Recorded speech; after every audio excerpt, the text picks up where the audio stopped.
Hi, welcome back. We are going to do some watercolor baggy florals.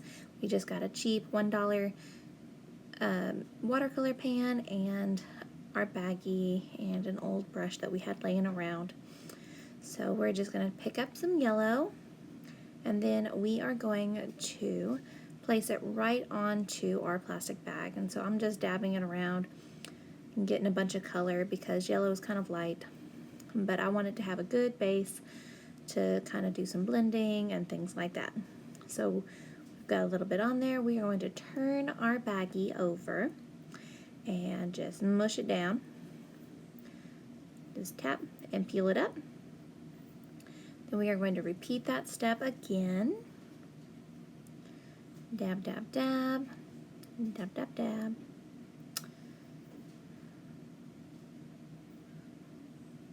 Dab, dab, dab.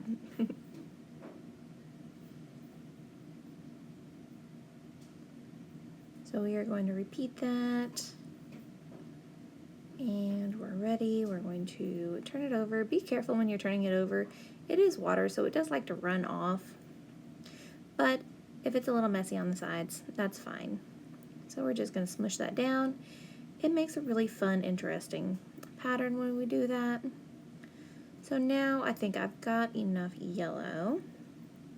So we are going to get a dry paper towel and just kind of wipe off our baggie. That way we can go on to our next color. So I just put that aside, and now we are going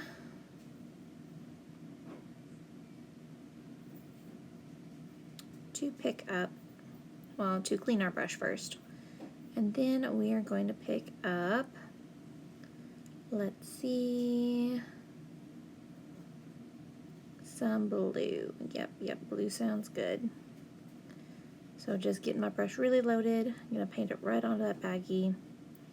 Just kind of like poking it anywhere and everywhere. I kind of want it to be spread out along the yellow. So when we turn it over, again, being careful not to, you're going to see that since our yellow was still very wet, we are getting some really fun greens. And I'm not quite sure that I'm done with my blue.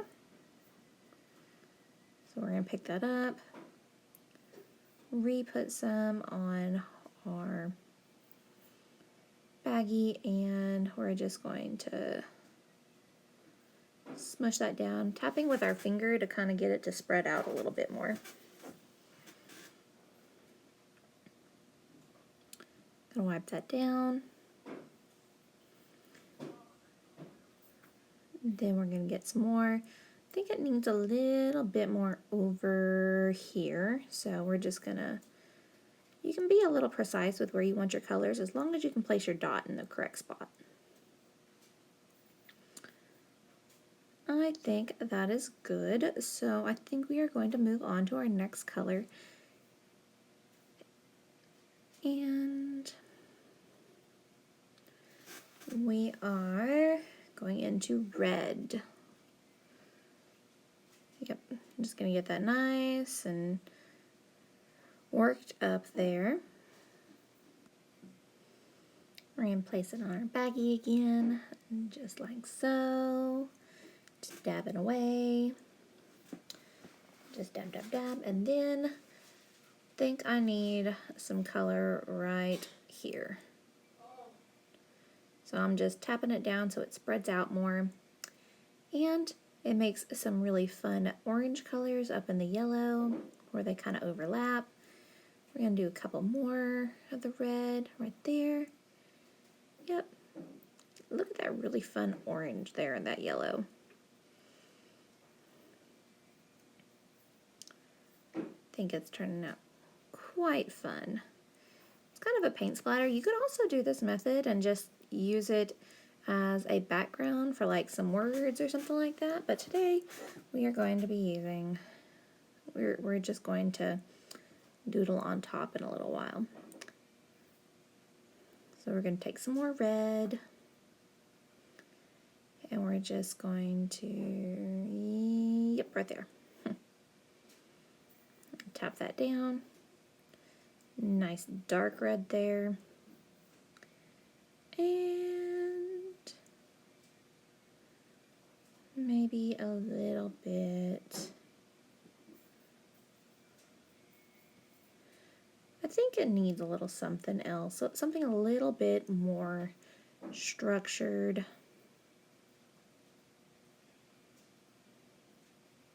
But I think we're going to go with some green first and make some foliage to go into our bouquet. So we're just going to smack that down. We've already got a lot of like brighter greens from the blue and the yellow mixing together. These are just some more subdued ones just to kind of give some volume to our bouquet. And when you double tap it like that, where it's not got a whole lot at one spot, it makes a really fun splatter pattern.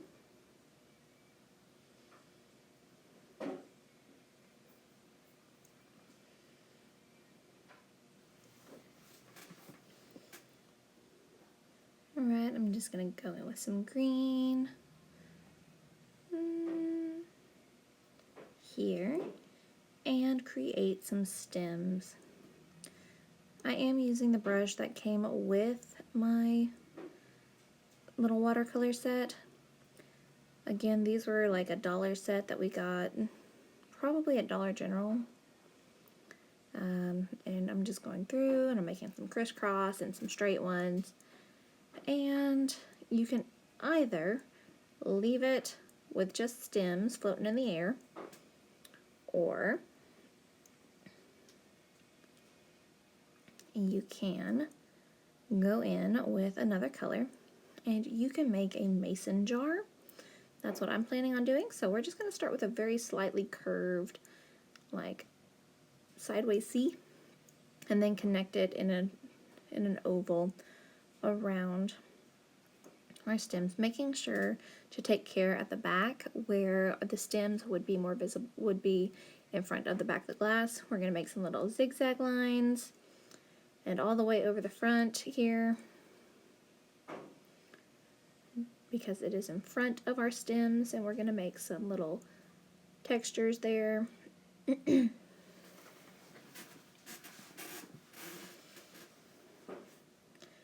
just going to make a little divot and then come down and around the bottom. Same thing on the other side, little divot, then come down and around the bottom to make a little mason jar. And I kind of want this side to have a little bit more oomph, a little bit more watercolor vibe going on. So we're going to go in with some little splatters of, well, I say splatters of paint. We're just going to go in around the edge with a loaded brush and try to create some fanning of our paint. And so when we fan it out, it'll create that fun kind of fading effect. So looks like I need to add a little bit more water.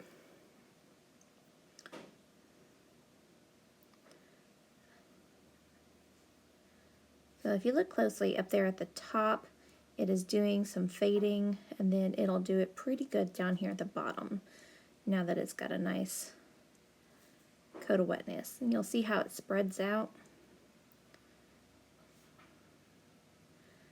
And that's kind of what we're going for there. Just something to kind of give our plain jar some texture and interest, and kind of bring it into our messy florals.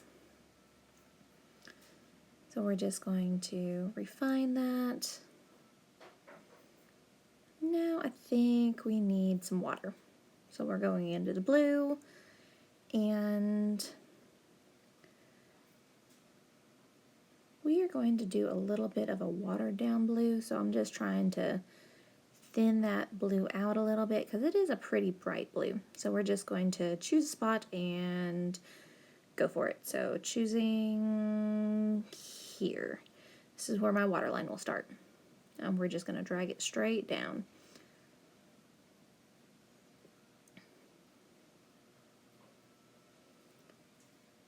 and tap into some of that brighter blue again. Just bring it straight down. I'm going to gap some more water so that I can do some more of those, do kind of a gradient. And then once I get it all nice and wet, I think I want some more of that texture, that watercolor texture that comes from dropping a big blob of paint into something that's wet. It's called a wet on wet technique. See how it fades out like that? Isn't that gorgeous? And we're just going to do that here and there, just hither and thither, anywhere we please. I like doing it along the edges. And I'm noticing that my stems have gone away, so I'm just going to pull some in. They're going to kind of do that same effect where they kind of feather out. And I think it looks really, really gorgeous. So, got enough stems for my liking, I think.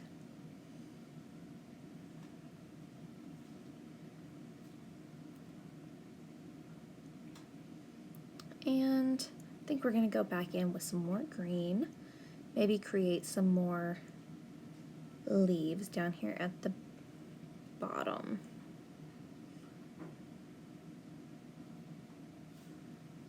Yep, right there. That's a good spot for some. And I feel like it needs a touch more.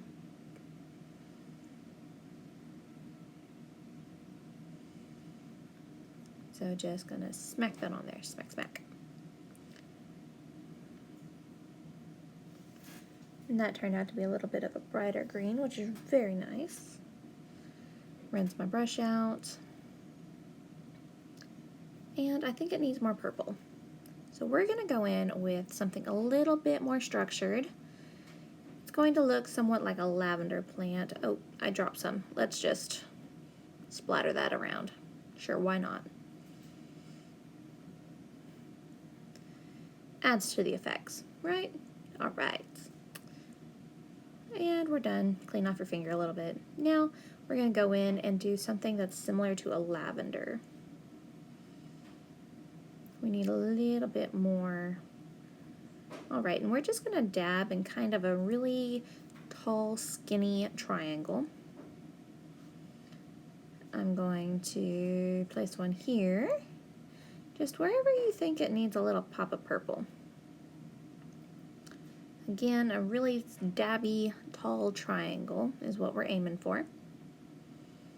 This one's really light, so I'm gonna go in with some of the darker, with some more saturated purple and just drop some color in there. Just really swirl it in there good and just drop it right in there. Then I think I need one here. And do I need another one? I think I will. I think we're looking a little empty up top. This one's definitely darker, but that is fine. Flowers come in all sorts of shades, even on the same plant if they're a newer or older flower. So another one right here.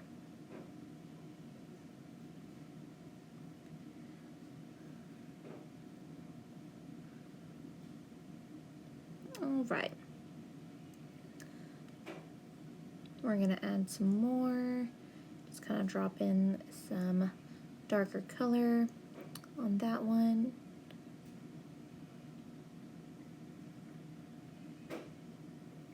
And it just kind of gives some of our loose florals here some definition. You are welcome to continue doing this for as long as you like. You can keep adding in baggy flowers or adding in some semi-structured flowers like these. But I think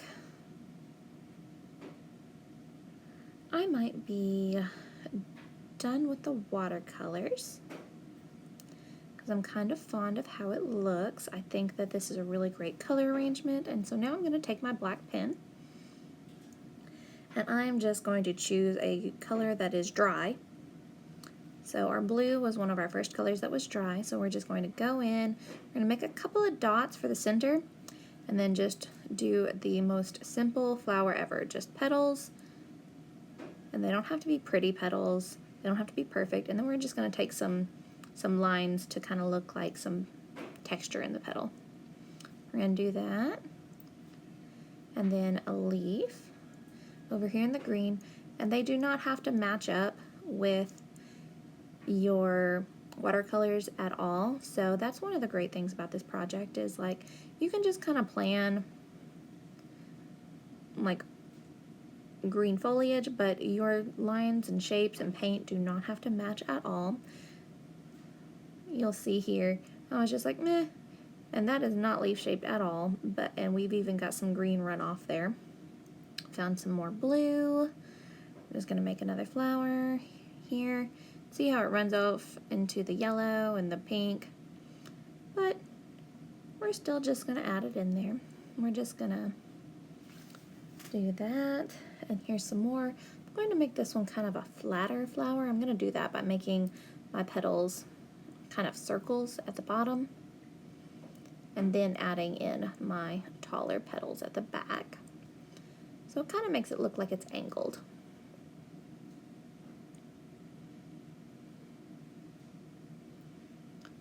Then here's another blue that I think I'll do. And we want that petal.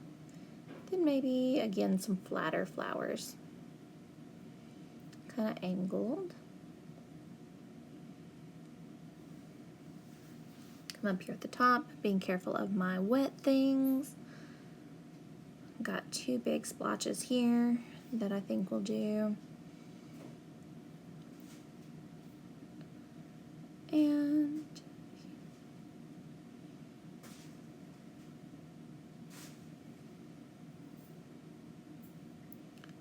this one's just a little bit smaller than that one beside it, and we'll just put our little lines in.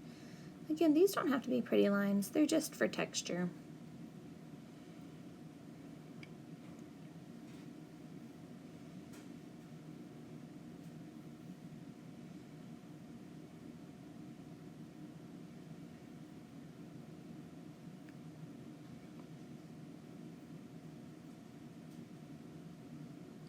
Another flower.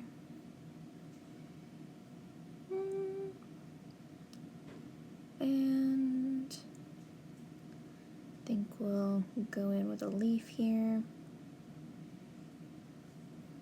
and here.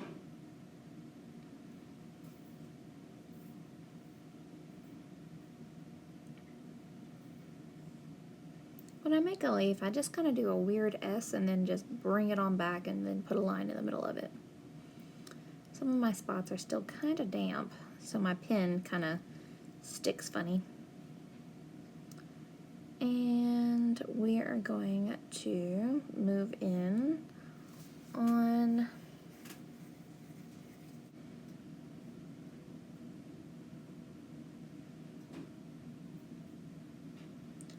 let's test if these are dry. These are all pretty dry. So we're going to move on these, I think. And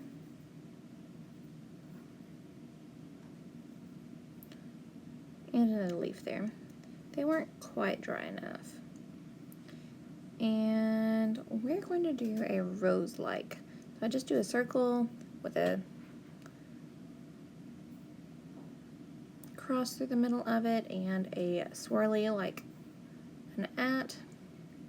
And then I'm just going to add some petals around it.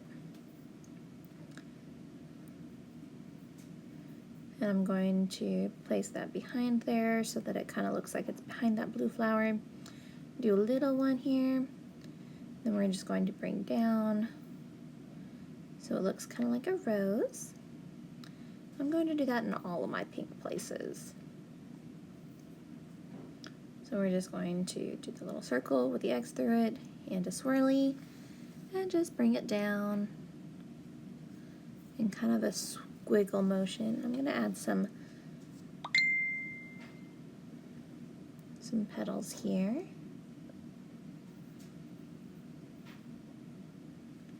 Then around and there,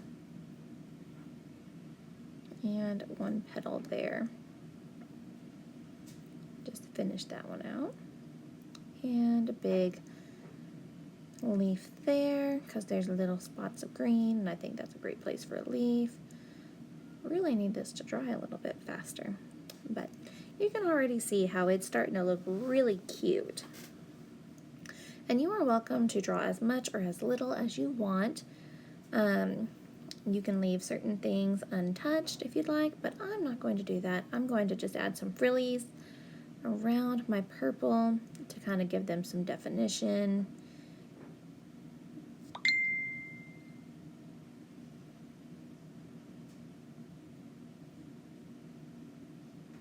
And around.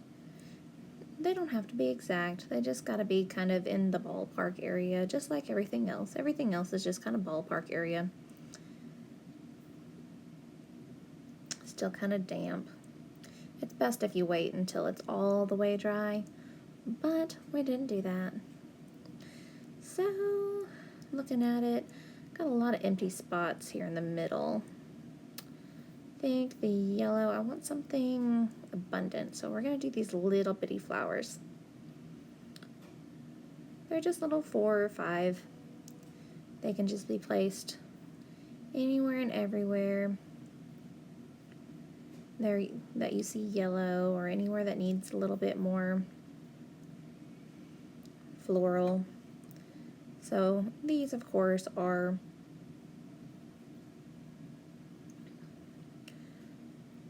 all yellow, but you can see that they run outside the yellow and everything else. So they're just a little doodle that's kind of insinuated that they're the yellow flower. And we'll just continue doing that, adding little flowers here and there and everywhere. They're really concentrated right there in the middle. So we're going to branch out a little bit. This is close enough to my red. I think I'll make this orange spot one of our flowers, and it's going to be facing all the way towards us. So we're going to do a circle with the at and add some petals. That little yellow flower is in front, so we're going to put that petal around it. And another little flower, some foliage, because that's kind of a green mixture there. Yours is probably going to look a lot different than mine, so just wherever you feel like there needs to be a flower, just go ahead and put one there. It doesn't matter what kind of flower. It's going to look good in the end. I would recommend a mixture of flowers though, just because our eyes like variety. We're just going to stick a flower out here. There's no yellow there, but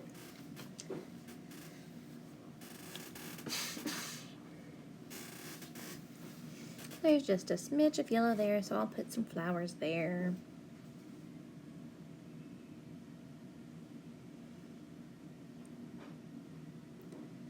Put a little cluster there. I think I'll put a few more here. And just fill it in. And this spot here, it has a lot of blue, so I think I'll go back with that blue flower and create another one. And it's just going to be, you know, a pretty basic one, just like that first one. Just because it's not all blue right there doesn't mean that that flower can't live there. Then we're going to add some more of those yellow flowers.